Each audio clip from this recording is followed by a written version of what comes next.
ಓಂ ಶಾಂತಿ. ಇಂದಿನ ಪರಮಾತ್ಮನ ಮಹಾವಾಕ್ಯ ಮುರುಳಿ ದಿನಾಂಕ 9/2/2025. ಅವ್ಯಕ್ತ ಬಾಪ್ತಾದ ಮಧುಬನ. ರಿವೈಸ್ 18/1/2004. ವಿಶ್ವಕ್ಕೆ ಅಧಿಕಾರಿಯಾದಂತಹ ಪರಮಾತ್ಮ ತಂದೆಗೆ ನಾನು ಡೈರೆಕ್ಟ್ ಆಗಿ ಮಗು ಆಗಿದ್ದೇನೆ ಅನ್ನುವ ಸ್ಮೃತಿಯನ್ನು ಪ್ರತ್ಯಕ್ಷ ರೂಪದಲ್ಲಿ ಇಟ್ಟುಕೊಂಡು ಸರ್ವಶಕ್ತಿಯನ್ನು ನಿಮ್ಮ ಆಜ್ಞೆಗನುಸಾರವಾಗಿ ನಡೆಸಿ. ಇಂದು 4 ಕಡೆ ಇರುವಂತಹ ಎಲ್ಲಾ ಮಕ್ಕಳು ಸ್ನೇಹದ ಅಲೆಯಲ್ಲಿ ಸಮಾವೇಶ ಆಗಿದ್ದಾರೆ. ಎಲ್ಲರ ಮನಸ್ಸಿನಲ್ಲೂ ವಿಶೇಷವಾಗಿ ಬ್ರಹ್ಮ ತಂದೆಯ ಸ್ಮೃತಿ ಪ್ರತ್ಯಕ್ಷ ರೂಪದಲ್ಲಿ ಇದೆ. ಈ ದಿನ ಅಮೃತ ವೇಳೆಯಿಂದ ಹಿಡಿದು ಸಾಕಾರದಲ್ಲಿ ಬ್ರಹ್ಮ ತಂದೆಯ ಮೂಲಕ ಪಾಲನೆಯನ್ನು ಪಡೆದುಕೊಂಡಂತಹ ರತ್ನಗಳು ಮತ್ತು ಜೊತೆ ಜೊತೆಗೆ ಅಲೌಕಿಕ ಪಾಲನೆಯನ್ನು ಪಡೆದುಕೊಳ್ಳುತ್ತಿರುವಂತಹ ರತ್ನಗಳು, ಎರಡೂ ಪ್ರಕಾರದ ರತ್ನಗಳ ಮನಸ್ಸಿನ ನೆನಪಿನ ಮಾಲೆ ಬಾಪ್ತಾದರವರ ಬಳಿ ಬಂದು ತಲುಪಿದೆ. ಎಲ್ಲರ ಮನಸ್ಸಿನಲ್ಲೂ ಬಾಪ್ತಾದರವರ ಸ್ಮೃತಿಯ ಚಿತ್ರ ಕಾಣಿಸುತ್ತಿದೆ ಮತ್ತು ಪರಮಾತ್ಮ ತಂದೆಯ ಮನಸ್ಸಿನಲ್ಲಿ ಸರ್ವ ಮಕ್ಕಳ ಸ್ನೇಹದಿಂದ ಕೂಡಿರುವಂತಹ ನೆನಪು ಸಮಾವೇಶ ಆಗಿದೆ. ಅಂದರೆ ಎಲ್ಲಾ ಮಕ್ಕಳ ಹೃದಯದಲ್ಲೂ ಬಾಪ್ತಾದರವರ ಸ್ಮೃತಿ ಅನ್ನುವ ಚಿತ್ರ ಕಾಣಿಸುತ್ತಿದೆ ಮತ್ತು ಪರಮಾತ್ಮ ತಂದೆಯ ಹೃದಯದಲ್ಲಿ ಎಲ್ಲಾ ಮಕ್ಕಳ ಸ್ನೇಹದಿಂದ ಕೂಡಿರುವಂತಹ ನೆನಪು ಸಮಾವೇಶ ಆಗಿದೆ. ಎಲ್ಲರ ಮನಸ್ಸಿನಲ್ಲೂ ಸ್ನೇಹದಿಂದ ಕೂಡಿರುವಂತಹ ಒಂದೇ ಒಂದು ಗೀತೆ ಮೊಳಗುತ್ತಿದೆ. ನನ್ನ ಬಾಬಾ ಅನ್ನುವ ಸ್ನೇಹದ ಗೀತೆ ಎಲ್ಲರ ಮನಸ್ಸಿನಲ್ಲೂ ಮೊಳಗುತ್ತಿದೆ ಮತ್ತು ಪರಮಾತ್ಮ ತಂದೆಯ ಮನಸ್ಸಿನಲ್ಲಿ ಇದೇ ಗೀತೆ ಮೊಳಗುತ್ತಿದೆ.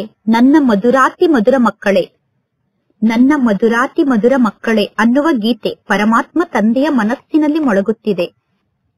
ಇದು ಸ್ವಾಭಾವಿಕವಾದಂತಹ ಗೀತೆಯಾಗಿದೆ. ಅಂತ್ಯ ಇಲ್ಲದಂತಹ ಈ ಗೀತೆ ಎಷ್ಟೊಂದು ಪ್ರಿಯ ಆಗಿದೆ. ಅಂದರೆ ಎಲ್ಲರ ಮನಸ್ಸಿನಲ್ಲೂ ಈ ಗೀತೆ ಅಂತ್ಯ ಇಲ್ಲದಂತೆ ಸದಾ ಮೊಳಗುತ್ತಿದೆ. ಅಂತ್ಯ ಇಲ್ಲದಂತಹ ಈ ಗೀತೆ ಎಷ್ಟೊಂದು ಪ್ರಿಯ ಆಗಿದೆ. ಬಾಪ್ತಾದ 4 ಕಡೆ ಇರುವಂತಹ ಮಕ್ಕಳ ಸ್ನೇಹದಿಂದ ಕೂಡಿರುವಂತಹ ಸ್ಮೃತಿಗೆ ರಿಟರ್ನ್ ಆಗಿ ಮನಸ್ಸಿನ ಸ್ನೇಹದಿಂದ ತುಂಬಿರುವಂತಹ ಆಶೀರ್ವಾದವನ್ನು ಪದುಮ ಗುಣದಷ್ಟು ಜಾಸ್ತಿ ನೀಡುತ್ತಿದ್ದಾರೆ. ಅಂದರೆ ಮಕ್ಕಳ ಸ್ನೇಹದ ಸ್ಮೃತಿಗೆ ಪರಮಾತ್ಮ ತಂದೆ ಮನಪೂರ್ವಕವಾಗಿ ಆಶೀರ್ವಾದವನ್ನು ಪದುಮ ಗುಣದಷ್ಟು ನೀಡುತ್ತಿದ್ದಾರೆ. ಬಾಪ್ತಾದ ನೋಡುತ್ತಿದ್ದಾರೆ. ಈಗ ದೇಶ ಅಥವಾ ವಿದೇಶದ ಮಕ್ಕಳು ಸ್ನೇಹದ ಸಾಗರನಲ್ಲಿ ಲವಲೀನ ಆಗಿದ್ದಾರೆ. ಈ ಸ್ಮೃತಿ ದಿನ ವಿಶೇಷವಾಗಿ ಎಲ್ಲಾ ಮಕ್ಕಳನ್ನು ಸಮರ್ಥರನ್ನಾಗಿ ಮಾಡುವಂತಹ ದಿನ ಆಗಿದೆ.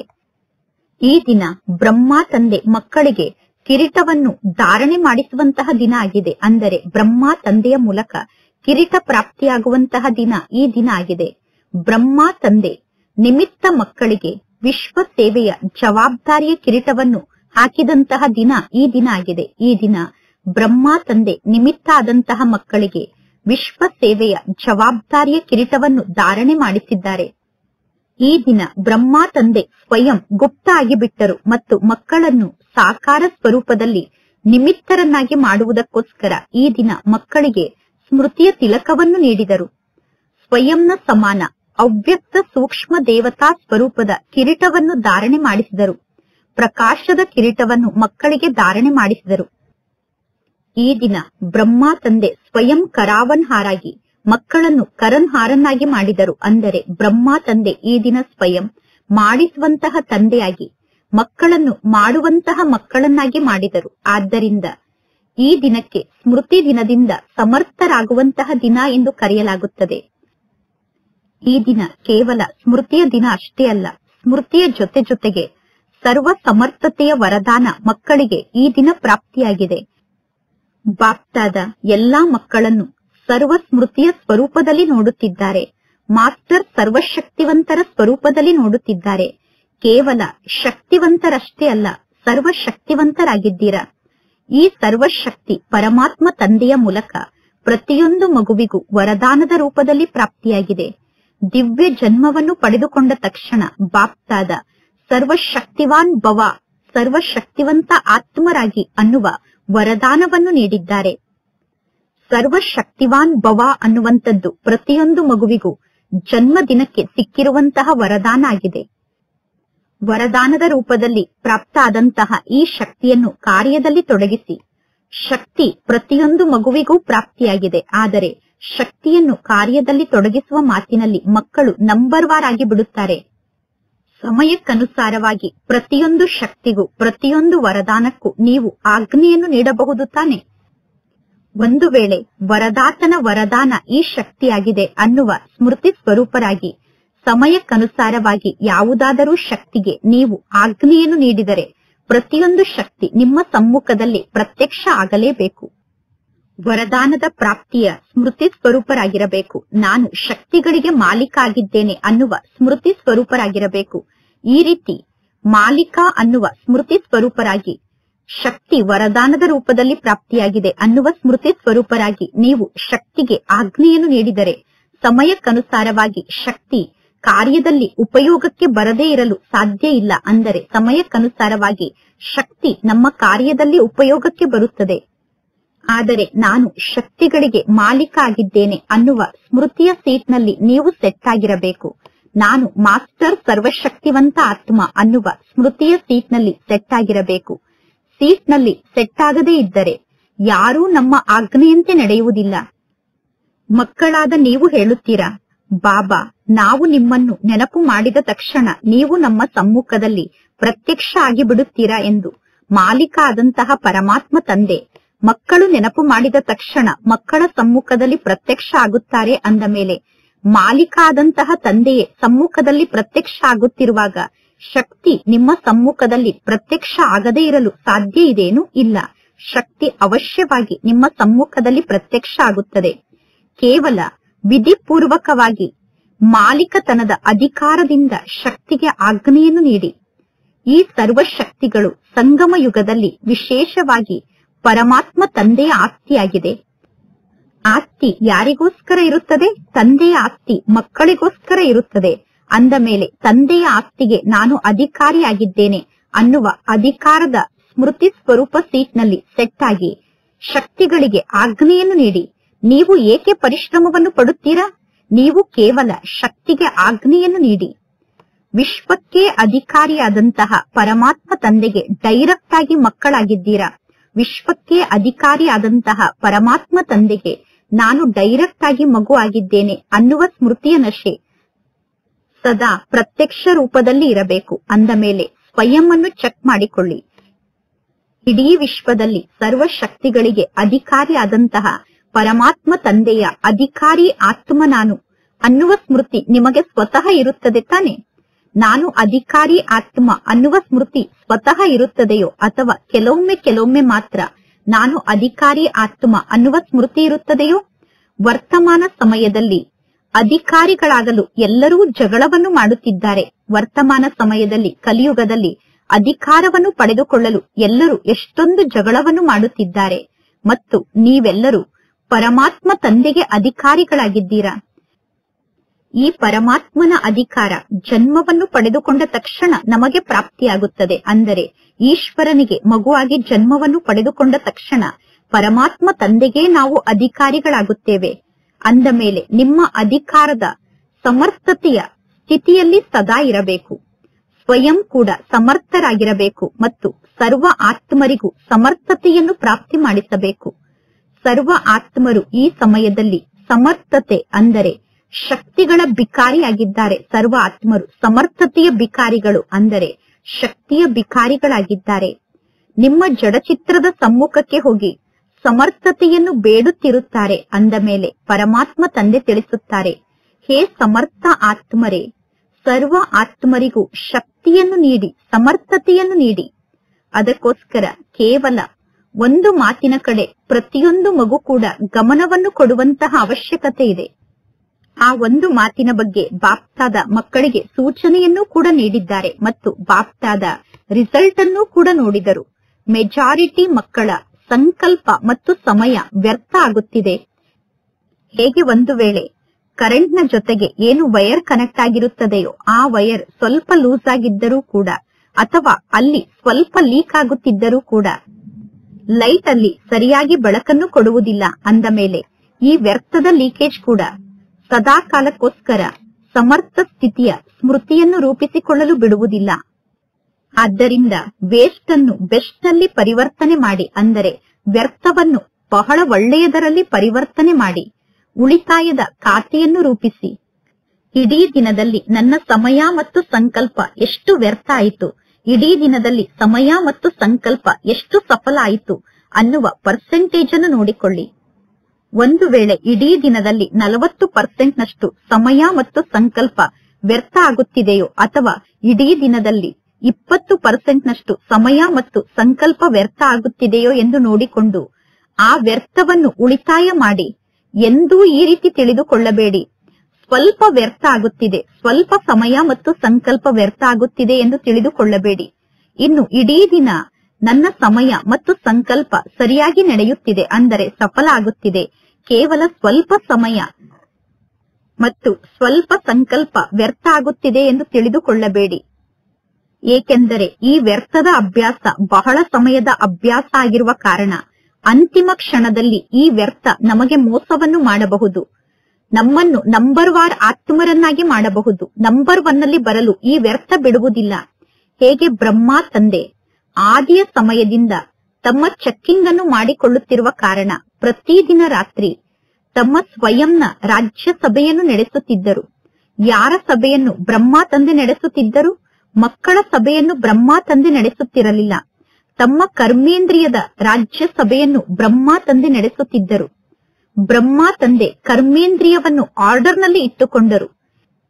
ಬ್ರಹ್ಮ ತಂದೆ ಸ್ವಯಂನ ರಾಜ್ಯ ಸಭೆಯನ್ನು ನಡೆಸಿ, ಹೇ ಮನಸ್ಸು ಅನ್ನುವ ಮುಖ್ಯಮಂತ್ರಿ, ನಿನ್ನ ನಡತೆ ಸರಿಯಿಲ್ಲ, ನೀನು ಆರ್ಡರ್ನಂತೆ ನಡೆಯಬೇಕು ಎಂದು ಮನಸ್ಸಿಗೆ ಆಜ್ಞೆಯನ್ನು ನೀಡುತ್ತಿದ್ದರು. ಹೇ ಸಂಸ್ಕಾರ, ನೀನು ಕೂಡ ಆಜ್ಞೆಯಂತೆ ನಡೆಯಬೇಕು ಎಂದು ಸಂಸ್ಕಾರಕ್ಕೆ ಬ್ರಹ್ಮ ತಂದೆ ಆಜ್ಞೆಯನ್ನು ನೀಡುತ್ತಿದ್ದರು. ಮನಸ್ಸು ಏಕೆ ಏರುಪೇರಾಯಿತು ಎಂದು ಮನಸ್ಸಿಗೆ ಕಾರಣವನ್ನು ತಿಳಿಸು ಎಂದು ಬ್ರಹ್ಮ ತಂದೆ ಹೇಳುತ್ತಿದ್ದರು. ನಂತರ ಆ ಕಾರಣವನ್ನು ನಿವಾರಣೆ ಮಾಡು ಎಂದು ಬ್ರಹ್ಮ ತಂದೆ ಮನಸ್ಸಿಗೆ ಹೇಳುತ್ತಿದ್ದರು. ಪ್ರತಿದಿನ ಬ್ರಹ್ಮ ತಂದೆ ಅಫಿಷಿಯಲ್ ಆಗಿ ತಮ್ಮ ಸ್ವಯಂನ ರಾಜ್ಯ ಸಭೆಯನ್ನು ನಡೆಸುತ್ತಿದ್ದರು. ಅದೇ ರೀತಿ ನೀವು ಕೂಡ ಪ್ರತಿದಿನ ಸ್ವರಾಜ್ಯದ ಸಭೆಯನ್ನು ನಡೆಸಿ. ಕೆಲವು ಮಕ್ಕಳು ಬಾಪ್ತಾದರವರ ಜೊತೆಗೆ ಬಹಳಷ್ಟು ಮಧುರವಾದ ಆತ್ಮಿಕ ವಾರ್ತಾಲಾಪವನ್ನು ಮಾಡುತ್ತಾರೆ, ಬಹಳಷ್ಟು ಪರ್ಸನಲ್ ಆದಂತಹ ಆತ್ಮಿಕ ವಾರ್ತಾಲಾಪವನ್ನು ಮಾಡುತ್ತಾರೆ. ಪರಮಾತ್ಮ ತಂದೆ ಕೇಳುತ್ತಿದ್ದಾರೆ, ಮಕ್ಕಳ ಆ ಆತ್ಮಿಕ ವಾರ್ತಾಲಾಪದ ಬಗ್ಗೆ ನಾನು ನಿಮಗೆ ತಿಳಿಸಲೇ? ಮಕ್ಕಳು ಹೇಳುತ್ತಾರೆ, ಬಾಬಾ, ನಮ್ಮ ಭವಿಷ್ಯದ ಚಿತ್ರದ ಬಗ್ಗೆ ನೀವು ನಮಗೆ ತಿಳಿಸಿ. ಭವಿಷ್ಯದಲ್ಲಿ ನಾನು ಯಾವ ಪದವಿಯನ್ನು ಪಡೆದುಕೊಳ್ಳುತ್ತೇನೆ, ಅಂದರೆ ಎಂತಹ ದೇವತೆ ಆಗುತ್ತೇನೆ ಅನ್ನುವ ಚಿತ್ರದ ಬಗ್ಗೆ ತಿಳಿಸಿ ಎಂದು. ಹೇಗೆ ಯಜ್ಞದಲ್ಲಿ ಆದಿರತ್ನ ಆದಂತಹ ಮಕ್ಕಳಿಗೆ ನೆನಪಿರಬಹುದು, ಜಗದಂಬಾ ತಾಯಿಯ ಮೂಲಕ ಮಕ್ಕಳಾದ ನೀವು ನಿಮ್ಮ ಚಿತ್ರವನ್ನು ತರಿಸಿಕೊಳ್ಳುತ್ತಿದ್ದೀರಿ. ಮಮ್ಮ, ನನ್ನ ಚಿತ್ರ ಹೇಗಿದೆ ಎಂದು ನೀವು ನನ್ನ ಚಿತ್ರವನ್ನು ಬರೆದು ತೋರಿಸಿ ಎಂದು ಅಂದ ಮೇಲೆ ಬಾಪ್ತಾದರವರ ಜೊತೆಗೆ ಮಕ್ಕಳು ವಾರ್ತಾಲಾಪವನ್ನು ಮಾಡುತ್ತಾ ಬಾಪ್ತಾದರವರಿಗೆ ಹೇಳುತ್ತಾರೆ, ಬಾಬಾ, ನನ್ನ ಭವಿಷ್ಯದ ಚಿತ್ರ ಏನಾಗಿದೆ ಅನ್ನುವುದನ್ನು ತೋರಿಸಿ ಎಂದು. ನಿಮ್ಮೆಲ್ಲರ ಮನಸ್ಸಿನಲ್ಲೂ ಕೂಡ ಇದೇ ಇಚ್ಛೆ ಇದೆ, ನನ್ನ ಭವಿಷ್ಯದ ಚಿತ್ರ ನನಗೆ ಸಿಕ್ಕಿದ್ದರೆ ಬಹಳ ಚೆನ್ನಾಗಿತ್ತು ಎಂದು. ಆದರೆ ಬಾಪ್ತಾದ ಹೇಳುತ್ತಾರೆ, ಬಾಪ್ತಾದ ಪ್ರತಿಯೊಂದು ಮಗುವಿಗೂ ಒಂದು ವಿಚಿತ್ರ ದರ್ಪಣವನ್ನು ನೀಡಿದ್ದಾರೆ, ಅಂದರೆ ವಿಚಿತ್ರ ಕನ್ನಡಿಯನ್ನು ನೀಡಿದ್ದಾರೆ. ಆ ದರ್ಪಣ ಯಾವುದಾಗಿದೆ? ವರ್ತಮಾನ ಸಮಯದಲ್ಲಿ ನೀವೆಲ್ಲರೂ ಸ್ವರಾಜ್ಯಕ್ಕೆ ಅಧಿಕಾರಿಗಳಾಗಿದ್ದೀರ ತಾನೆ? ಸ್ವರಾಜ್ಯಕ್ಕೆ ಅಧಿಕಾರಿಗಳಾಗಿದ್ದೀರ ತಾನೆ? ಯಾರೆಲ್ಲ ಸ್ವರಾಜ್ಯಕ್ಕೆ ಅಧಿಕಾರಿಯಾಗಿದ್ದೀರೋ ಅವರು ಕೈಯನ್ನು ಎತ್ತಿ. ಸ್ವರಾಜ್ಯಕ್ಕೆ ಅಧಿಕಾರಿಯಾಗಿದ್ದೀರ ತಾನೆ? ಒಳ್ಳೆಯದು. ಕೆಲವರು ಕೈಯನ್ನು ಎತ್ತುತ್ತಿಲ್ಲ, ಕೆಲವರು ಮಾತ್ರ ಕೈಯನ್ನು ಎತ್ತುತ್ತಿದ್ದಾರೆ. ಏಕೆ? ಒಳ್ಳೆಯದು. ಎಲ್ಲರೂ ಸ್ವರಾಜ್ಯಕ್ಕೆ ಅಧಿಕಾರಿಗಳಾಗಿದ್ದೀರ ತಾನೆ? ಎಲ್ಲರಿಗೂ ಶುಭಾಶಯಗಳು. ಅಂದ ಮೇಲೆ ಸ್ವರಾಜ್ಯದ ಅಧಿಕಾರದ ಚಾರ್ಟೆ ನಿಮ್ಮ ಭವಿಷ್ಯದ ಪದವಿಯ ಚಿತ್ರವನ್ನು ತೋರಿಸುವಂತಹ ದರ್ಪಣ ಆಗಿದೆ. ಈ ದರ್ಪಣ ಎಲ್ಲರಿಗೂ ಪ್ರಾಪ್ತಿಯಾಗಿದೆ ತಾನೆ? ದರ್ಪಣ ಸ್ಪಷ್ಟವಾಗಿ ಕಾಣಿಸುತ್ತಿದೆ ತಾನೆ? ಅಂದರೆ ದರ್ಪಣ ಸ್ವಚ್ಛವಾಗಿದೆ ತಾನೆ? ಯಾವುದೇ ಪ್ರಕಾರದ ಕಪ್ಪು ಕಲೆಯಂತೂ ದರ್ಪಣದಲ್ಲಿ ಅಂಟಿಕೊಂಡಿಲ್ಲ ತಾನೆ? ಒಳ್ಳೆಯದು. ಕಪ್ಪು ಕಲೆಯಂತೂ ನಿಮ್ಮ ದರ್ಪಣದಲ್ಲಿ ಇಲ್ಲ ತಾನೆ? ಕಪ್ಪು ಕಲೆ ಮಕ್ಕಳ ದರ್ಪಣದಲ್ಲಿ ಇಲ್ಲ. ಆದರೆ ಕೆಲವೊಮ್ಮೆ ಹೇಗೆ ಬಿಸಿ ನೀರಿನ ಹಬೆ ತಾಕಿದಾಗ ಆ ಬಿಸಿ ನೀರಿನ ಹಬೆ ಸಂಪೂರ್ಣ ಕನ್ನಡಿಯ ಮೇಲೆ ಸೇರಿಕೊಳ್ಳುತ್ತದೆ, ಹೇಗೆ ಮಂಜು ಬಿದ್ದಾಗ ವಾತಾವರಣ ಮುಸುಕಾಗಿ ಕಾಣಿಸುತ್ತದೆಯೋ ಅದೇ ರೀತಿ ಬಿಸಿ ನೀರಿನ ಹಬೆಯ ಮೂಲಕ ಕನ್ನಡಿ ಕೂಡ ಮುಸುಕಾಗಿ ಕಾಣಿಸುತ್ತದೆ. ಅಂದರೆ ಕನ್ನಡಿಯಲ್ಲಿ ಏನೂ ಕೂಡ ಸ್ಪಷ್ಟವಾಗಿ ಕಾಣಿಸುವುದಿಲ್ಲ. ಸ್ನಾನವನ್ನು ಮಾಡುವಂತಹ ಸಮಯದಲ್ಲಿ ಹೇಗೆ ಕನ್ನಡಿಯಲ್ಲಿ ಹಬೆ ಸೇರಿಕೊಳ್ಳುತ್ತದೆ ಅನ್ನುವ ಅನುಭವ ಎಲ್ಲರಿಗೂ ಇದೆ. ಅದೇ ರೀತಿ ಒಂದು ವೇಳೆ ಯಾವುದಾದರೂ ಒಂದು ಕರ್ಮೇಂದ್ರಿಯ ಇಲ್ಲಿಯವರೆಗೂ ನಿಮ್ಮ ನಿಯಂತ್ರಣದಲ್ಲಿ ಇಲ್ಲ ಅಂದರೆ, ಹಾಗೆ ನೋಡಿದರೆ ಎಲ್ಲಾ ಕರ್ಮೇಂದ್ರಿಯಗಳು ನಿಮ್ಮ ನಿಯಂತ್ರಣದಲ್ಲಿ ಇದೆ. ಆದರೆ ಕೆಲವೊಮ್ಮೆ ಯಾವುದೋ ಒಂದು ಕರ್ಮೇಂದ್ರಿಯ ನಿಯಂತ್ರಣದಲ್ಲಿ ಇರುವುದಿಲ್ಲ. ಒಂದು ವೇಳೆ ಯಾವುದೋ ಒಂದು ಕರ್ಮೇಂದ್ರಿಯ ನಿಮ್ಮ ನಿಯಂತ್ರಣದಲ್ಲಿ ಇಲ್ಲ ಎಂದು ನೀವು ತಿಳಿದುಕೊಳ್ಳಿ. ಬಲೆ ನಿಮ್ಮ ಕಣ್ಣಿರಬಹುದು, ಅಥವಾ ನಿಮ್ಮ ಬಾಯಿ ಇರಬಹುದು, ಅಥವಾ ನಿಮ್ಮ ಕಿವಿ ಇರಬಹುದು, ಅಥವಾ ಕಾಲಿರಬಹುದು. ಕಾಲು ಕೂಡ ಕೆಲವೊಮ್ಮೆ ಕೆಟ್ಟವರ ಸಂಘದ ಕಡೆ ಹೋಗಿ ಬಿಡುತ್ತದೆ.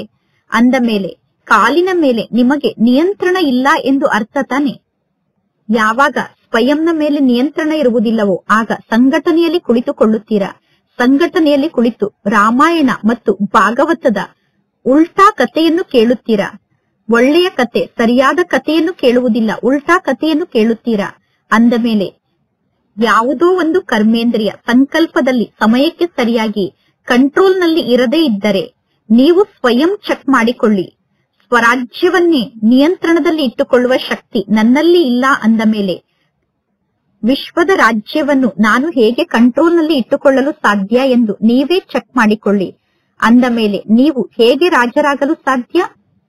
ಸತ್ಯುಗದಲ್ಲಿ ಎಲ್ಲವೂ ಎಕ್ಯುರೇಟ್ ಆಗಿ ನಡೆಯುತ್ತದೆ. ಅಂದರೆ ಸತ್ಯುಗದಲ್ಲಿ ಎಲ್ಲವೂ ಸರಿಯಾಗಿ ನಡೆಯುತ್ತದೆ. ನಿಯಂತ್ರಣಾ ಶಕ್ತಿ, ಆಳುವಂತಹ ಶಕ್ತಿ, ಈ ಎಲ್ಲಾ ಶಕ್ತಿಗಳು ಸ್ವತಃ ಸಂಗಮ ಯುಗದ ಪುರುಷಾರ್ಥದ ಪದವಿಯ ರೂಪದಲ್ಲಿ ನಮಗೆ ಸಿಕ್ಕಿದೆ. ಅಂದ ಮೇಲೆ ಸಂಗಮ ಯುಗ ಅಂದರೆ ವರ್ತಮಾನ ಸಮಯ. ಒಂದು ವೇಳೆ ನಿಯಂತ್ರಣಾ ಶಕ್ತಿ ಮತ್ತು ಆಳುವಂತಹ ಶಕ್ತಿಯ ಕೊರತೆ ಇದ್ದರೆ ನೀವು ಕಡಿಮೆ ಪುರುಷಾರ್ಥವನ್ನು ಮಾಡುತ್ತಿದ್ದೀರಾ. ಅಂದ ಮೇಲೆ ನಿಮಗೆ ಯಾವ ಪದವಿ ಸಿಗಬಹುದು? ಲೆಕ್ಕವನ್ನು ಮಾಡುವುದರಲ್ಲಿ ಎಲ್ಲರೂ ಬುದ್ಧಿವಂತರಾಗಿದ್ದೀರಾ ತಾನೆ. ಅಂದ ಮೇಲೆ ಈ ಕನ್ನಡಿಯಲ್ಲಿ ಸ್ವಯಂನ ಚೆಹರೆಯನ್ನು ನೋಡಿಕೊಳ್ಳಿ. ನಿಮ್ಮ ಚೆಹರೆಯನ್ನು ನೀವು ನೋಡಿಕೊಳ್ಳಿ. ಸ್ವರಾಜ್ಯ ಅಧಿಕಾರಿ ಅನ್ನುವ ಕನ್ನಡಿಯಲ್ಲಿ ನಿಮಗೆ ರಾಜನ ಚಿತ್ರ ಕಾಣಿಸುತ್ತದೆಯೋ, ಅಥವಾ ರಾಯಲ್ ಫ್ಯಾಮಿಲಿಯ ಆತ್ಮನ ಚಿತ್ರ ಕಾಣಿಸುತ್ತದೆಯೋ, ಅಥವಾ ರಾಯಲ್ ಪ್ರಜೆಯ ಚಿತ್ರ ಕಾಣಿಸುತ್ತದೆಯೋ, ಅಥವಾ ಸಾಧಾರಣ ಪ್ರಜೆಯ ಚಿತ್ರ ಕಾಣಿಸುತ್ತದೆಯೋ? ನಿಮ್ಮ ಚಿತ್ರ ಈ ಕನ್ನಡಿಯಲ್ಲಿ ಹೇಗೆ ಕಾಣಿಸುತ್ತಿದೆ? ಅಂದ ಮೇಲೆ ನಿಮ್ಮ ಚಿತ್ರ ನಿಮಗೆ ಪ್ರಾಪ್ತಿಯಾಯಿತು ತಾನೆ. ಈ ಚಿತ್ರವನ್ನು ನೀವೇ ಚೆಕ್ ಮಾಡಿಕೊಳ್ಳಬೇಕು. ಪ್ರತಿದಿನ ಚಿತ್ರವನ್ನು ಚೆಕ್ ಮಾಡಿಕೊಳ್ಳಬೇಕು. ಏಕೆಂದರೆ ಬಹಳ ಸಮಯದ ಪುರುಷಾರ್ಥದ ಆಧಾರದಿಂದ ರಾಜ್ಯ ಭಾಗ್ಯ ಪ್ರಾಪ್ತಿಯಾಗುತ್ತದೆ. ಅಂದರೆ ಬಹಳ ಸಮಯದ ಪುರುಷಾರ್ಥದ ಆಧಾರದಿಂದ ಬಹಳ ಸಮಯಕ್ಕೋಸ್ಕರ ರಾಜ್ಯ ಭಾಗ್ಯ ಪ್ರಾಪ್ತಿಯಾಗುತ್ತದೆ.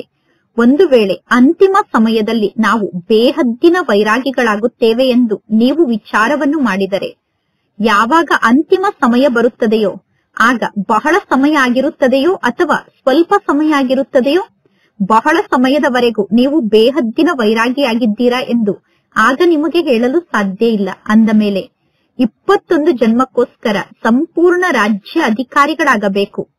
ಸಿಂಹಾಸನದ ಮೇಲೆ ಬಲೆ 21 ಜನ್ಮದವರೆಗೂ ನೀವು ಕುಳಿತುಕೊಳ್ಳದೇ ಇರಬಹುದು. ಆದರೆ 21 ಜನ್ಮದವರೆಗೂ ರಾಜ್ಯ ಅಧಿಕಾರಿ ಆಗಿರಬೇಕು. ಈ ಬಹಳ ಸಮಯದ ಪುರುಷಾರ್ಥಕ್ಕೂ ಮತ್ತು ಬಹಳ ಸಮಯದ ಪದವಿಗೂ ಸಂಬಂಧ ಇದೆ. ಆದ್ದರಿಂದ ಎಂದೂ ಹುಡುಗಾಟಿಕೆಯನ್ನು ಮಾಡಬೇಡಿ. ಈಗ ಇನ್ನು ವಿನಾಶದ ಡೇಟ್ ಅಂತೂ ಫಿಕ್ಸ್ ಆಗಿಲ್ಲ. ಯಾವಾಗ ವಿನಾಶ ಆಗುತ್ತದೆಯೋ ಗೊತ್ತಿಲ್ಲ. 8 ವರ್ಷದ ನಂತರ ವಿನಾಶ ಆಗಬಹುದು, 10 ವರ್ಷದ ನಂತರ ವಿನಾಶ ಆಗಬಹುದು. ಯಾವಾಗ ವಿನಾಶ ಆಗುತ್ತದೆ ಅನ್ನುವುದೇ ನಮಗೆ ಗೊತ್ತಿಲ್ಲ. ಅಂದ ಮೇಲೆ ವಿನಾಶ ಆಗುವಂತಹ ಸಮಯ ಬಂದಾಗ ನಾವು ಸಂಪೂರ್ಣರಾಗುತ್ತೇವೆ ಎಂದು ತಿಳಿದುಕೊಳ್ಳಬೇಡಿ. ವಿಶ್ವದ ಅಂತಿಮ ಸಮಯದ ಬಗ್ಗೆ ವಿಚಾರ ಮಾಡುವುದಕ್ಕಿಂತ ಮೊದಲು ನಿಮ್ಮ ಜನ್ಮದ ಅಂತಿಮ ಸಮಯದ ಬಗ್ಗೆ ವಿಚಾರವನ್ನು ಮಾಡಿ. ವಿಶ್ವದ ಅಂತ್ಯದ ಬಗ್ಗೆ ವಿಚಾರವನ್ನು ಮಾಡುವುದಕ್ಕಿಂತ ಮೊದಲು ನಿಮ್ಮ ಈ ಜನ್ಮದ ಅಂತ್ಯದ ಬಗ್ಗೆ ವಿಚಾರವನ್ನು ಮಾಡಿ. ನಿಮ್ಮ ಅಂತಿಮ ದಿನದ ಡೇಟ್ ಅನ್ನು ಫಿಕ್ಸ್ ಮಾಡಿಕೊಂಡಿದ್ದೀರಾ? ಯಾರಿಗೆ ನಿಮ್ಮ ಅಂತಿಮ ದಿನದ ಡೇಟ್ ಗೊತ್ತಿದೆ? ನನ್ನ ಮೃತ್ಯು ಇಂತಹ ದಿನ ನಡೆಯುತ್ತದೆ ಅನ್ನುವ ಡೇಟ್ ಯಾರಿಗೆ ಗೊತ್ತಿದೆ? ಯಾರಿಗೂ ಗೊತ್ತಿಲ್ಲ. ಯಾರ ಬಳಿಯೂ ಅಂತಿಮ ದಿನದ ಡೇಟ್ ಅಂತೂ ಇಲ್ಲ ತಾನೆ. ವಿಶ್ವದ ಅಂತ್ಯ ಅಂತೂ ಆಗಲೇಬೇಕು. ಸಮಯಕ್ಕೆ ಸರಿಯಾಗಿ ವಿಶ್ವದ ಅಂತ್ಯ ಆಗುತ್ತದೆ. ಆದರೆ ವಿಶ್ವದ ಅಂತಿಮ ಸಮಯಕ್ಕಿಂತ ಮೊದಲು ನಿಮ್ಮ ಅಂತಿಮ ಕಾಲದ ಬಗ್ಗೆ ವಿಚಾರವನ್ನು ಮಾಡಿ. ಜಗದಂಬಾ ಮಾತೆಯವರ ಶ್ಲೋಗನ್ ಅನ್ನು ನೆನಪು ಮಾಡಿಕೊಳ್ಳಿ. ಜಗದಂಬಾ ಮಾತೆಯವರ ಶ್ಲೋಗನ್ ಯಾವುದಾಗಿತ್ತು? ಪ್ರತಿ ಕ್ಷಣ ಅಂತಿಮ ಕ್ಷಣ ಆಗಿದೆ ಎಂದು ತಿಳಿದುಕೊಳ್ಳಿ ಅನ್ನುವುದೇ ಜಗದಂಬಾ ಮಾತೆಯವರ ಶ್ಲೋಗನ್ ಆಗಿತ್ತು. ಅಂದರೆ ಹರ್ ಗಡಿ ಅಂತಿಮ್ ಗಡಿ ಅನ್ನುವುದೇ ಜಗದಂಬಾ ಮಾತೆಯವರ ಶ್ಲೋಗನ್ ಆಗಿತ್ತು. ಅಚಾನಕ್ ಆಗಿ ಇದ್ದಕ್ಕಿದ್ದಂತೆ ಎಲ್ಲವೂ ನಡೆಯುತ್ತದೆ. ಎಂದು ಪರಮಾತ್ಮ ತಂದೆ ಡೇಟ್ ಅನ್ನು ಹೇಳುವುದಿಲ್ಲ. ವಿಶ್ವದ ಅಂತಿಮ ಕ್ಷಣದ ಡೇಟ್ ಅನ್ನು ಹೇಳುವುದಿಲ್ಲ. ನಿಮ್ಮ ಅಂತ್ಯದ ಡೇಟ್ ಅನ್ನು ಕೂಡ ಹೇಳುವುದಿಲ್ಲ. ಇದು ಇದ್ದಕ್ಕಿದ್ದಂತೆ ನಡೆಯುವಂತಹ ಆಟ ಆಗಿದೆ. ಆದ್ದರಿಂದ ಸ್ವಯಂನ ರಾಜ್ಯಸಭೆಯನ್ನು ನಡೆಸಿ. ಹೇ ರಾಜರೇ, ಸ್ವರಾಜ್ಯ ಅಧಿಕಾರಿ ರಾಜರಾಗಿ ನಿಮ್ಮ ರಾಜ್ಯಸಭೆಯನ್ನು ನಡೆಸಿ. ಎಲ್ಲಾ ಇಂದ್ರಿಯಗಳನ್ನು ನಿಮ್ಮ ಆರ್ಡರ್ನಂತೆ ನಡೆಸಿ. ಏಕೆಂದರೆ ನಿಮ್ಮ ಭವಿಷ್ಯದ ಬಗ್ಗೆ ಗಾಯನ ಇದೆ. ಭವಿಷ್ಯದ ನಿಮ್ಮ ರಾಜ್ಯದಲ್ಲಿ ಲಾ ಮತ್ತು ಆರ್ಡರ್ ಇರುತ್ತದೆ. ಅಂದರೆ ಭವಿಷ್ಯದ ನಿಮ್ಮ ರಾಜ್ಯ ಲಾ ಮತ್ತು ಆರ್ಡರ್ನ ಆಧಾರದಿಂದ ನಡೆಯುತ್ತದೆ. ಅಂದರೆ ಕಾಯ್ದೆಗನುಸಾರವಾಗಿ ಭವಿಷ್ಯದ ನಿಮ್ಮ ರಾಜ್ಯ ನಡೆಯುತ್ತದೆ. ಸತ್ಯಯುಗದಲ್ಲಿ ಸ್ವತಃ ಲಾ ಮತ್ತು ಆರ್ಡರ್ ಇರುತ್ತದೆ. ಪ್ರೀತಿ ಮತ್ತು ಕಾಯ್ದೆ ಎರಡರ ಬ್ಯಾಲೆನ್ಸ್ ಇರುತ್ತದೆ. ಲವ್ ಮತ್ತು ಲಾನ ಬ್ಯಾಲೆನ್ಸ್ ಸತ್ಯಯುಗದಲ್ಲಿ ಇರುತ್ತದೆ. ಸ್ವಾಭಾವಿಕವಾಗಿ ಪ್ರೀತಿ ಮತ್ತು ಕಾಯ್ದೆಯ ಬ್ಯಾಲೆನ್ಸ್ ಇರುತ್ತದೆ. ಸತ್ಯಯುಗದಲ್ಲಿ ಯಾವ ರಾಜರು ಹೊಸದಾಗಿ ತಮ್ಮ ಯಾವುದೋ ಒಂದು ಕಾಯ್ದೆಯನ್ನು ರೂಪಿಸುವುದಿಲ್ಲ. ಹೇಗೆ ವರ್ತಮಾನ ಸಮಯದಲ್ಲಿ ಕಾಯ್ದೆಯನ್ನು ರೂಪಿಸುತ್ತಿರುತ್ತಾರೆ, ವರ್ತಮಾನ ಸಮಯದಲ್ಲಿ ಪೊಲೀಸರು ಕೂಡ ಕಾಯ್ದೆಯನ್ನು ಕೈಗೆ ತೆಗೆದುಕೊಳ್ಳುತ್ತಾರೆ. ಆದರೆ ಸತ್ಯಯುಗದಲ್ಲಿ ಸ್ವಾಭಾವಿಕವಾಗಿ ಪ್ರೀತಿ ಮತ್ತು ಕಾಯ್ದೆಯ ಬ್ಯಾಲೆನ್ಸ್ ಇರುತ್ತದೆ. ಸತ್ಯಯುಗದಲ್ಲಿ ಲಾ ಮತ್ತು ಲವ್ನ ಬ್ಯಾಲೆನ್ಸ್ ಸ್ವಾಭಾವಿಕವಾಗಿ ಇರುತ್ತದೆ. ಅಂದ ಮೇಲೆ ಈಗ ಸರ್ವಶಕ್ತಿಗಳಿಗೆ ಅಧಿಕಾರಿಯಾಗಿದ್ದೇನೆ ಅನ್ನುವ ಸೀಟ್ನಲ್ಲಿ ಸೆಟ್ ಆಗಿ ಇರಬೇಕು. ಆಗ ಈ ಕರ್ಮೇಂದ್ರಿಯ, ಈ ಶಕ್ತಿಗಳು, ಈ ಗುಣ ಎಲ್ಲವೂ ನಿಮ್ಮ ಸಮ್ಮುಖದಲ್ಲಿ ಮಾಲೀಕರೇ. ನಿಮ್ಮ ಸಮ್ಮುಖದಲ್ಲಿ ನಾನು ಪ್ರತ್ಯಕ್ಷ ರೂಪದಲ್ಲಿ ಇದ್ದೇನೆ, ಮಾಲೀಕನ ಆಜ್ಞೆಯಂತೆ ನಾನು ನಡೆದುಕೊಳ್ಳುತ್ತೇನೆ ಎಂದು ಹೇಳುತ್ತದೆ. ಆಗ ಶಕ್ತಿ, ಕರ್ಮೇಂದ್ರಿಯ, ಗುಣ ಯಾವುದೂ ನಿಮಗೆ ಮೋಸವನ್ನು ಮಾಡುವುದಿಲ್ಲ. ಎಲ್ಲವೂ ಮಾಲೀಕ ಹೇಳಿದಂತೆ ಕೇಳುತ್ತೇನೆ ಎಂದು ಮಾಲೀಕನ ಸಮ್ಮುಖದಲ್ಲಿ ಎಲ್ಲಾ ಕರ್ಮೇಂದ್ರಿಯಗಳು ಪ್ರತ್ಯಕ್ಷ ರೂಪದಲ್ಲಿ ಇರುತ್ತದೆ. ಅಂದ ಮೇಲೆ ಈಗ ಏನನ್ನು ಮಾಡುತ್ತೀರಾ? ಮುಂದಿನ ವರ್ಷದ ಸ್ಮೃತಿ ದಿನದಂದು ಯಾವ ಸಮಾರಂಭವನ್ನು ಆಚರಣೆ ಮಾಡುತ್ತೀರಾ? ಪ್ರತಿಯೊಂದು ಝೋನ್ನವರು ಸಮಾರಂಭವನ್ನು ಆಚರಣೆ ಮಾಡುತ್ತೀರಾ ತಾನೆ? ಸನ್ಮಾನ ಸಮಾರಂಭವನ್ನು ಬಹಳಷ್ಟು ಆಚರಣೆ ಮಾಡಿದ್ದೀರಾ. ಈಗ ಸದಾ ಪ್ರತಿ ಸಂಕಲ್ಪ ಮತ್ತು ಸಮಯದ ಸಫಲತೆಯ ಸಮಾರಂಭವನ್ನು ಆಚರಣೆ ಮಾಡಿ. ಈಗ ಇಂತಹ ಸಮಾರಂಭವನ್ನು ಆಚರಣೆ ಮಾಡಿ. ವ್ಯರ್ಥ ಸಮಾಪ್ತಿಯಾಗಿ ಬಿಡಬೇಕು. ಏಕೆಂದರೆ ನೀವು ಸಫಲತಾ ಮೂರ್ತಿಯಾದರೆ ಆತ್ಮರಿಗೆ ತೃಪ್ತಿಯ ಸಫಲತೆ ಪ್ರಾಪ್ತಿಯಾಗುತ್ತದೆ. ನಿರಾಸೆಯಲ್ಲಿರುವಂತಹ, ನಾಲ್ಕೂ ಕಡೆ ಇರುವಂತಹ ಜಗತ್ತಿನ ಜನರ ಜೀವನದಲ್ಲಿ ಶುಭ ಆಸೆಯ ದೀಪವನ್ನು ಬೆಳಗಿಸಿ. ಯಾವುದಾದರೂ ಕಾರ್ಯದಲ್ಲಿ ಸಫಲತೆ ಪ್ರಾಪ್ತಿಯಾದಾಗ ದೀಪವನ್ನು ಹಚ್ಚುತ್ತಾರೆ ತಾನೆ?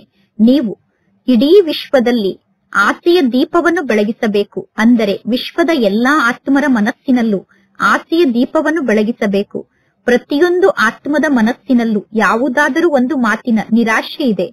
ಆ ನಿರಾಶೆಯ ಕಾರಣ ಎಲ್ಲರೂ ತೊಂದರೆಯ ಅನುಭವವನ್ನು ಮಾಡುತ್ತಿದ್ದಾರೆ, ಒತ್ತಡ ಅಥವಾ ಟೆನ್ಷನ್ನ ಅನುಭವವನ್ನು ಮಾಡುತ್ತಿದ್ದಾರೆ. ಅಂದ ಮೇಲೆ ಹೇ ಅವಿನಾಶಿ ದೀಪಗಳೇ, ಈಗ ಆಸೆಯ ದೀಪವನ್ನು ಬೆಳಗಿಸುವಂತಹ ದೀಪಾವಳಿ ಹಬ್ಬವನ್ನು ಆಚರಣೆ ಮಾಡಿ. ಸ್ವಯಂಗೋಸ್ಕರ ಮತ್ತು ಸರ್ವರಿಗೋಸ್ಕರ ಆಸೆಯ ದೀಪವನ್ನು ಬೆಳಗಿಸುವಂತಹ ದೀಪಾವಳಿಯನ್ನು ಆಚರಣೆ ಮಾಡಿ. ತಿಳಿಯಿತು ತಾನೆ? ಇನ್ನು ಬಾಪ್ತಾದ ಮಕ್ಕಳ ಸ್ನೇಹವನ್ನು ನೋಡಿ ಖುಷಿ ಪಡುತ್ತಿದ್ದಾರೆ. ಸ್ನೇಹದ ಸಬ್ಜೆಕ್ಟ್ ನಲ್ಲಿ ಎಲ್ಲರ ಪರ್ಸೆಂಟೇಜ್ ಬಹಳ ಚೆನ್ನಾಗಿದೆ.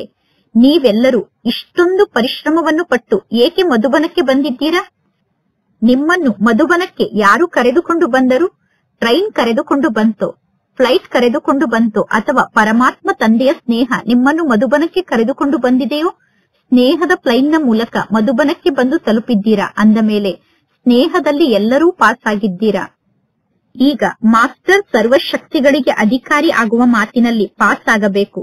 ಅಂದ ಮೇಲೆ ಈ ಪ್ರಕೃತಿ, ಈ ಮಾಯೆ, ಈ ಸಂಸ್ಕಾರ ಎಲ್ಲವೂ ನಿಮ್ಮ ದಾಸಿಯಾಗುತ್ತದೆ. ಯಾವಾಗ ಮಾಸ್ಟರ್ ಸರ್ವಶಕ್ತಿಗಳಿಗೆ ಅಧಿಕಾರಿ ಆಗುತ್ತೀರೋ ಆಗ ಪ್ರಕೃತಿ, ಮಾಯೆ, ಸಂಸ್ಕಾರ ನಿಮಗೆ ದಾಸಿಯಾಗುತ್ತದೆ. ಪ್ರತಿಕ್ಷಣ ಎಲ್ಲವೂ ಮಾಲೀಕ ಆದಂತಹ ನೀವು ಯಾವ ಆಜ್ಞೆಯನ್ನು ನೀಡಬಹುದು ಎಂದು ನಿಮಗೋಸ್ಕರ ಕಾಯುತ್ತದೆ. ಯಾವಾಗ ನೀವು ಮಾಸ್ಟರ್ ಸರ್ವಶಕ್ತಿಗಳಿಗೆ ಅಧಿಕಾರಿ ಆಗುತ್ತೀರೋ ಆಗ ಪ್ರಕೃತಿ, ಮಾಯೆ, ಸಂಸ್ಕಾರ ಎಲ್ಲವೂ ಮಾಲೀಕ ಆದಂತಹ ನಿಮ್ಮ ಆಜ್ಞೆಗೋಸ್ಕರ ಕಾಯುತ್ತಿರುತ್ತದೆ. ಬ್ರಹ್ಮ ತಂದೆ ಮಾಲೀಕಾಗಿ ಆಂತರ್ಯದಲ್ಲಿ ಇಂತಹ ಸೂಕ್ಷ್ಮ ಪುರುಷಾರ್ಥವನ್ನು ಮಾಡಿರುವುದು ನಿಮ್ಮೆಲ್ಲರಿಗೂ ಗೊತ್ತಿದೆ. ಬ್ರಹ್ಮ ತಂದೆ ಹೇಗೆ ಸಂಪನ್ನ ಆದರು? ಬ್ರಹ್ಮ ತಂದೆ ಸಂಪನ್ನ ಆದ ಕಾರಣ ಆತ್ಮ ಪಕ್ಷಿ ಮೇಲೆ ಹಾರಿತು ತಾನೆ? ಪಂಜರ ತೆರೆಯಿತು, ಆತ್ಮ ಪಕ್ಷಿ ಹಾರಿತು. ಈ ಸಾಕಾರ ಜಗತ್ತಿನ ಎಲ್ಲಾ ಲೆಕ್ಕಾಚಾರದ ಪಂಜರ ತೆರೆಯಿತು, ಸಾಕಾರದ ತನುವಿನ ಪಂಜರ ತೆರೆಯಿತು ಮತ್ತು ಬ್ರಹ್ಮ ತಂದೆಯ ಆತ್ಮ ಪಕ್ಷಿ ಹಾರಿ ಹೋಯಿತು. ಈಗ ಬ್ರಹ್ಮ ತಂದೆ ಮಕ್ಕಳಿಗೆ ಬಹಳಷ್ಟು ಪ್ರೀತಿಯಿಂದ ಪ್ರೇಮದಿಂದ ಮಕ್ಕಳೇ ಬೇಗ ಬನ್ನಿ, ಬೇಗ ಬನ್ನಿ, ಈಗಲೇ ಬನ್ನಿ, ಈಗಲೇ ಬನ್ನಿ ಎಂದು ಸೂಕ್ಷ್ಮ ವತನಕ್ಕೆ ಆಹ್ವಾನ ಮಾಡುತ್ತಿದ್ದಾರೆ. ಅಂದ ಮೇಲೆ ನಿಮ್ಮೆಲ್ಲರಿಗೂ ರೆಕ್ಕೆಯಂತೂ ಪ್ರಾಪ್ತಿಯಾಗಿದೆ ತಾನೆ? ಕೇವಲ ಎಲ್ಲರೂ ಸೆಕೆಂಡ್ ನಲ್ಲಿ ನಿಮ್ಮ ಮನಸ್ಸಿನಲ್ಲಿ ಈ ಡ್ರಿಲ್ ಅನ್ನು ಮಾಡಿ, ಈಗಲೇ ಡ್ರಿಲ್ ಅನ್ನು ಮಾಡಿ. ಎಲ್ಲಾ ಸಂಕಲ್ಪವನ್ನು ಸಮಾಪ್ತಿ ಮಾಡಿಕೊಂಡು ಈ ಡ್ರಿಲ್ ಅನ್ನು ಮಾಡಿ. ಓ ಬಾಬಾ, ಮಧುರ ಬಾಬಾ, ಪ್ರೀತಿಯ ಬಾಬಾ, ನಾವು ನಿಮ್ಮ ಸಮಾನ ಅವ್ಯಕ್ತ ರೂಪಧಾರಿ ಆದೆವು ಅಂದರೆ ಆಗೇ ಬಿಟ್ಟೆವು. ಅಂದರೆ ಬ್ರಹ್ಮ ತಂದೆಯ ಸಮಾನ ಅವ್ಯಕ್ತ ರೂಪಧಾರಿ ಆಗುವಂತಹ ಡ್ರಿಲ್ ಅನ್ನು ಪರಮಾತ್ಮ ತಂದೆ ಮಾಡಿಸಿದರು. ಒಳ್ಳೆಯದು. ನಾಲ್ಕೂ ಕಡೆ ಇರುವಂತಹ ಸ್ನೇಹಿಗಳಿಂದ ಸಮರ್ಥ ಆದಂತಹ ಮಕ್ಕಳಿಗೆ, ನಾಲ್ಕೂ ಕಡೆ ಇರುವಂತಹ ಸ್ವರಾಜ್ಯ ಅಧಿಕಾರಿಯಿಂದ ವಿಶ್ವ ರಾಜ್ಯಕ್ಕೆ ಅಧಿಕಾರಿಯಾದಂತಹ ಮಕ್ಕಳಿಗೆ, ನಾಲ್ಕೂ ಕಡೆ ಇರುವಂತಹ ಮಾಸ್ಟರ್ ಸರ್ವಶಕ್ತಿಗಳಿಗೆ ಅಧಿಕಾರಿಯಾಗಿ